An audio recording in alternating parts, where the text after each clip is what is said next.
அனைவருக்கும் வணக்கம். தடைகளை அகற்றும் பங்குனி மாத ஏகாதேசி. ஆமாங்க, எந்தவித தடைகள் இருந்தாலும் அதை நீக்கி எடுத்த காரியத்தில் வெற்றியை அளிக்கக்கூடியது பங்குனி மாதம் வரக்கூடிய விஜய ஏகாதேசி என்கின்றன ஞான நூல்கள். பங்குனி மாத தேய்பிறையில் வரும் ஏகாதேசி இது.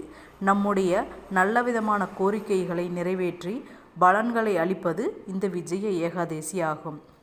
இதை ஃபஸ்ட்டு என்ன பண்ணணும்னா, ஒரு வாழை இலையில் 7 விதமான தானியங்களை, அதாவது எள் சேர்க்காமல் என்று சொல்வதும் உண்டு, ஒன்றின் மேல் ஒன்றாக பரப்ப வேண்டும்.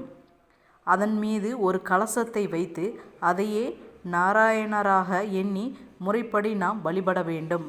மறுநாள் துவாதசி அன்று ஒரு சாது அல்லது ஏழைக்கு உணவளித்து பூஜை செய்த கலசத்தையும் தானியங்களையும் அவருக்கு நாம் தர வேண்டும். அதன் பிறகே நாம் உணவுண்ண வேண்டும். அதாவது பார்த்திங்கன்னா, கடல் கடந்து இலங்கை சென்று ராவணனுடன் போரிட்டு சீதையை எப்படி மீட்டு வருவது என்று ஸ்ரீராமர் ஆழ்ந்த சிந்தனையில் இருந்தபோது முனிவர் ஒருவர் அவரிடம் இந்த விஜய ஏகாதேசி விரதத்தை அனுஷ்டிக்கச் சொன்னார். அதன்படி விரதம் இருந்து ஸ்ரீராமர் சீதையை மீட்டு வந்தார் என ஏகாதேசி விரத மகாத்மியம் கூறுகின்றன. அதேபோல் பங்குனி மாதம் வளர்பிறையில் வரும் ஏகாதேசியை ஆமலாகி ஏகாதேசி என போற்றுவார்கள்.